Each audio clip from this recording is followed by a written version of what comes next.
성도 여러분, 지난밤에도 평안하셨죠?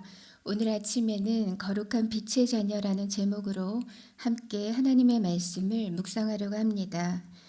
먼저 생각할 것은 첫 번째, 우리가 주 안에서 빛의 자녀다라는 사실입니다. 8절을 보시면 너희가 전에는 어둠이더니 이제는 주 안에서 빛이라 빛의 자녀들처럼 행하라고 하십니다. 너희가 전에는 어둠이었다. 이 말씀은 너희가 전에는 어둠으로 둘러싸여 있었다라는 말이 아닙니다. 물론 주변 환경도 어두웠겠지만 그 정확한 의미는 너희 자체가 어둠이었다라는 뜻입니다. 너희 존재가 어둠이었고 너희가 죄인이었다라는 말입니다. 그런데 그런 우리가 빛의 자녀가 되었습니다. 어떻게 이 일이 가능하게 되었을까요? 성경은 예수 안에서 이 일이 가능해졌다고 말씀합니다. 에베소서는 총 6장으로 구성되어 있는데 바울은 이 짧은 에베소서에서 그리스도 안에서라는 말을 자그마치 30번이나 사용하고 있습니다. 과거 우리는 어둠이었고 절망이었고 죄 덩어리였습니다.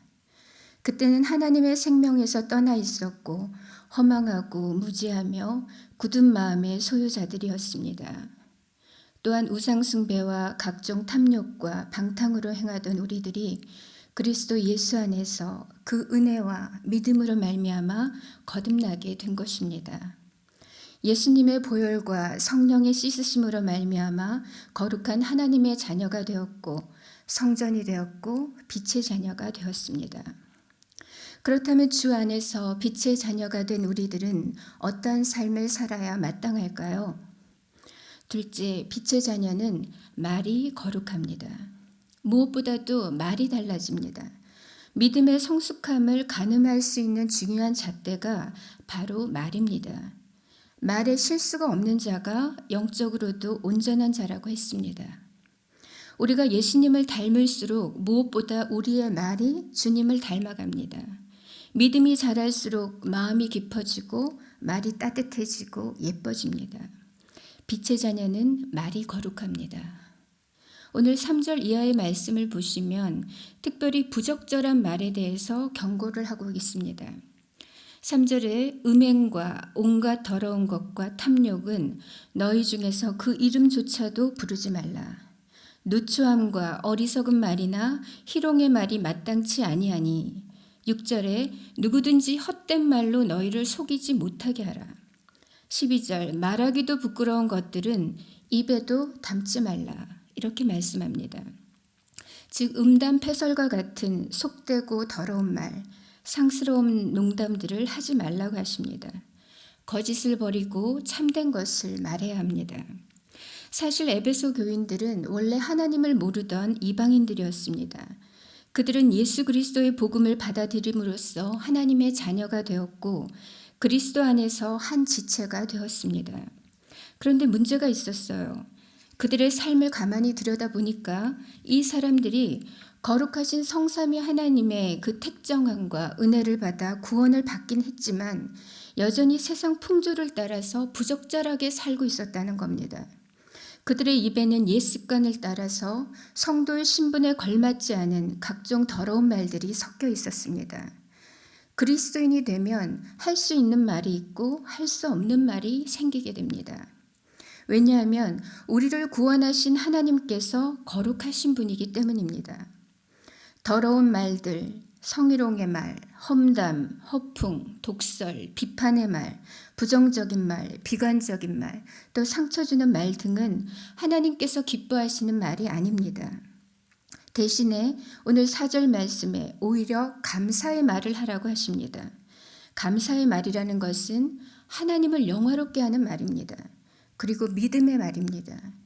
하나님께서 흠양하시는 말이고 또 듣는 이를 행복하게 하며 영혼을 진작시키는 말입니다.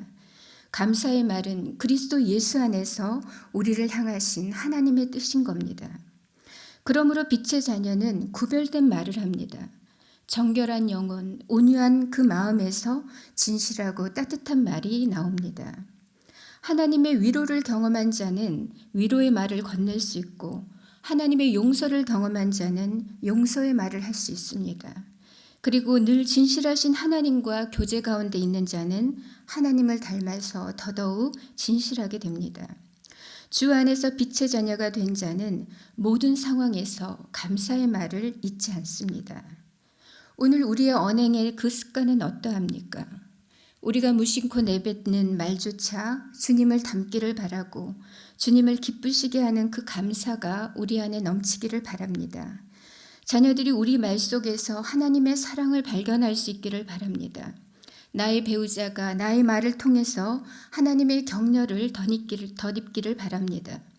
우리 입술의 모든 말이 하나님께서 연락하시는 그 거룩한 말이 되어지고 감사와 또한 찬송의 말이 되었으면 좋겠습니다. 세 번째, 빛의 자녀는 삶이 거룩합니다. 바울 당시 헬라 세계에는 공창제도가 성행했습니다. 에베소라는 이 도시도 예외가 아니었기 때문에 신전에는 신전 창기가 있었고 에베소 사람들도 성적으로 문란한 삶을 살았습니다. 이런 방탕한 종교, 사회, 문화적 조류 속에서 살아가던 이 이방인들이 바울의 복음을 받아들이고 에베소 교회의 성도가 된 겁니다. 그러나 이들 가운데는 아직도 청산되지 않은 그 방탕한 습관들이 남아 있었습니다. 그것에 대해서 바울 사도는 지금 엄하게 경고하고 있습니다. 그것이 5절 말씀이죠. 너희도 정녕 이것을 알거니와 음행을 하는 자나 더러운 자나 탐하는 자 곧 우상 숭배자는 다 그리스도와 하나님의 나라에서 기업을 얻지 못한다고 합니다. 음행이라는 말은 모든 부도덕한 성행위를 말하고 더러운 자라는 말은 죽은 시체에 쓰는 말로서 성적인 방종을 일삼는 자를 말합니다.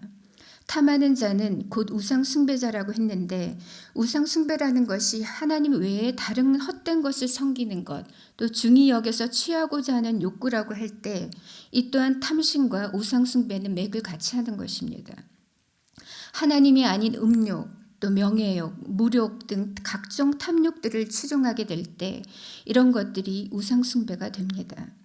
이러한 성적인 방종과 더러운 탐심과 우상 숭배를 끊어내지 않으면 이런 자들은 하나님의 나라를 유업으로 받을 수가 없는 겁니다. 그뿐 아니라 7절과 11절을 보시면 이런 더러운 일을 행하는 자들과는 너희가 함께 있지도 말고 동조하지도 말고 참여하지도 말라 이렇게 말씀하시면서 도리어 어둠의 일에 대해서는 너희가 책망하라고 명령을 하십니다. 우리는 그리스도 예수 안에서 하나님의 상속자가 되었습니다. 함께 교회의 지체가 되었고 함께 하나님의 약속에 참여한 자가 되었기 때문에 더 이상 열매 없는 어둠의 일에는 동참할 수가 없는 겁니다. 또한 악한 범죄에 대해서 방관하거나 묵인해서도 안 됩니다. 왜냐하면 죄가 죄임을 알려주고 드러내고 책망을 해야지만 죄가 더 깊어지지 않고 반복되지 않고 또 다른 죄로 인한 피해자를 막을 수 있기 때문입니다. 복 있는 사람은 악인들의 꾀를 따르지 않고 죄인들의 길에 서지 않으며 오만한 자의 자리에 앉지 않는다고 했습니다. 빛의 자녀는 주님을 닮아서 날마다 거룩해지고 더욱 착하고 의로우며 진실해집니다. 오늘 말씀을 정리합니다. 우리는 주 안에서 빛입니다. 그리스도의 피로써 우리는 거룩한 빛의 자녀가 되었습니다. 빛의 자녀는 더 이상 옛 본성을 따라서 살지 않습니다. 그리스도 예수 안에서 성령의 능력과 도우심을 따라서 살아갑니다. 그리고 예수님처럼 자기 자신을 하나님께서 기뻐하시는 거룩한 산 제물로 내어드리게 됩니다. 오늘 하루도 거룩한 빛의 자녀답게 주 안에 깊이 거하시기를 바랍니다. 빛의 자녀로서 거룩한 말과 거룩한 삶으로 하나님께 영광을 돌리는 우리 사랑하는 성도님들 다 되시기를 바랍니다. 주여 우리를 긍휼히 여겨 주소서. 온 나라 온 백성이 두려움과 근심에 쌓여 있습니다. 주의 자비를 베푸셔서 질병에서 우리를 보호하시고 속히 이 두려운 어둠에서 벗어나게 하소서.